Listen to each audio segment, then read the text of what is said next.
Ya, baik anak-anak, kita melanjutkan untuk ke bagian yang ketiga dari penjelasan proses katabolisme ini. Nah, untuk bagian yang ketiga, kita sampai ke tahap fosforilasi oksidatif atau transfer elektron. Kita lihat dari transfer elektron, yang pertama tempatnya dulu. Jadi tempatnya ada di membran, karena ini yang bekerja adalah sistem membran.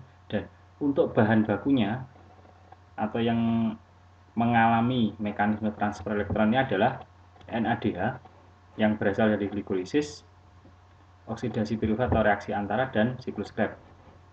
Nah, selain NADH, pada siklus Krebs juga dihasilkan FADH. Nah, inilah yang nanti semua masuk ke mekanisme transfer elektron.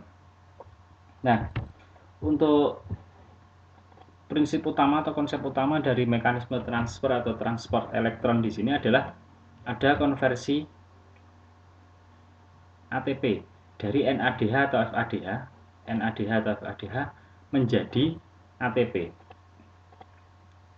Nah, untuk NADH ini ada tiga jalur yang dilewati, 1, 2, 3 ini. Nah, karena melewati 3 jalur, maka NADH ini dapat melepaskan H+. Nah, H+1, 2, 3. Ketika H+ yang keluar ini masuk ke dalam ATP sintetase yang ada di sini, maka yang terjadi akan terbentuk 3 ATP. Nah, dari mana 3 ATP? Karena tadi yang dilepaskan dari NADH ini ada 3 H+. Dari 3 H+ kemudian masuk ke dalam ATP sintetase sehingga 1 H+ akan menghasilkan atau memproduksi 1 ATP. Sehingga untuk konversi ATP dari 1 NADH akan dihasilkan 3 ATP. Nah, bagaimana FADH? Karena FADH jalur masuknya berbeda, sehingga FADH nanti hanya dapat melepaskan 2 H+. Nah, ini saat ketika FADH masuk di jalur ini, jalur untuk transfer elektron ini, maka yang terjadi H+ yang dilepaskan hanya 2 otomatis. Jadi 1, 2. Karena dilepaskan 2 H+, maka yang masuk ke dalam ATP sintase hanya 2, sehingga dari 1 FADH menjadi 2 ATP. Nah, ada hal menarik di sini yang perlu saya sampaikan, oksigen.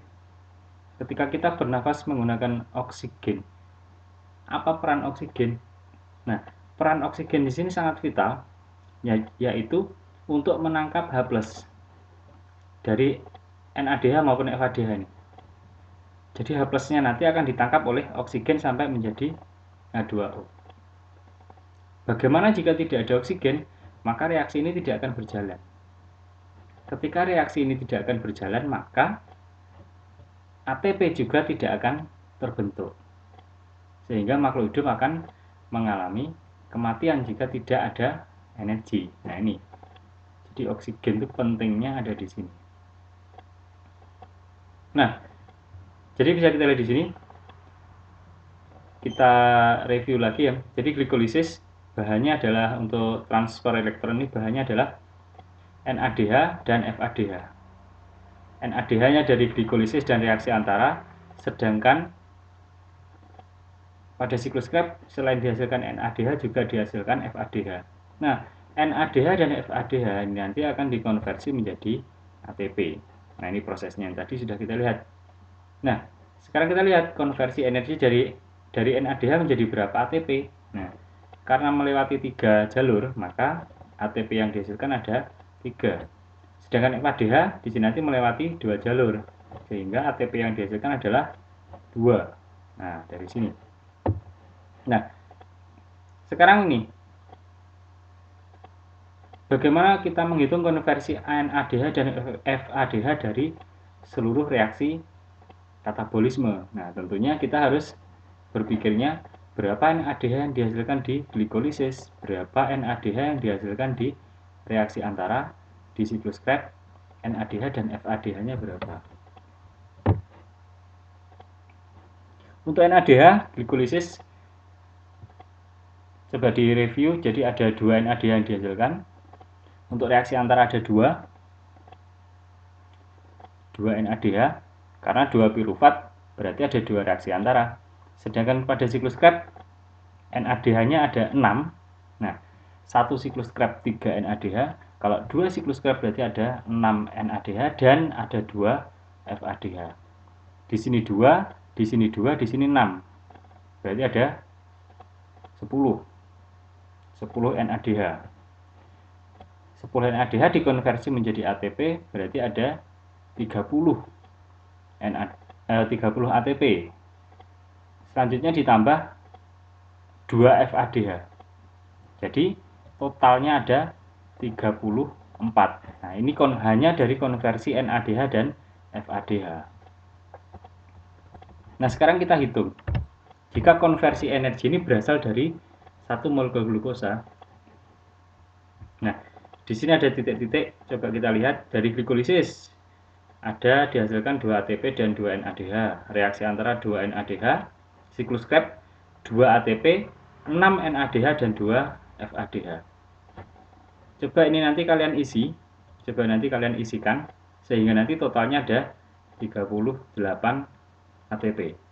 Nah, yang saya beri garis di sini berarti ini perlu dikonversi pada sistem transport elektron. Kuncinya ada di penjelasan sebelumnya tadi. Jadi 1 NADH ada menjadi berapa ATP, 1 FADH menjadi berapa ATP.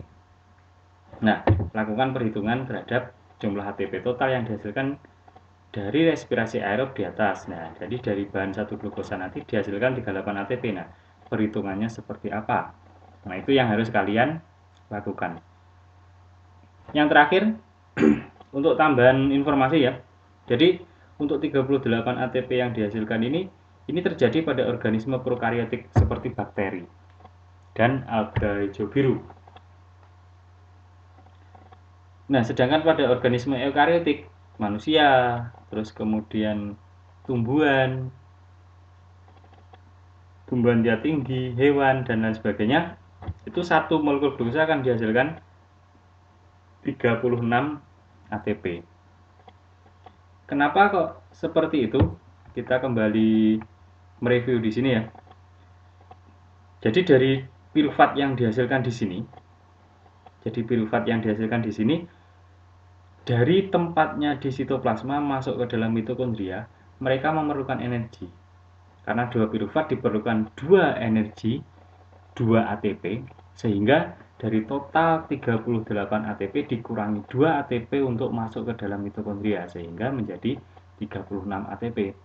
Nah, pada bakteri bagaimana kok tetap 38? Karena bakteri tidak punya mitokondria, sehingga tidak perlu pengurangan jumlah ATP yang ada di sini. Ya, Nana, berarti pembahasan kita sudah selesai.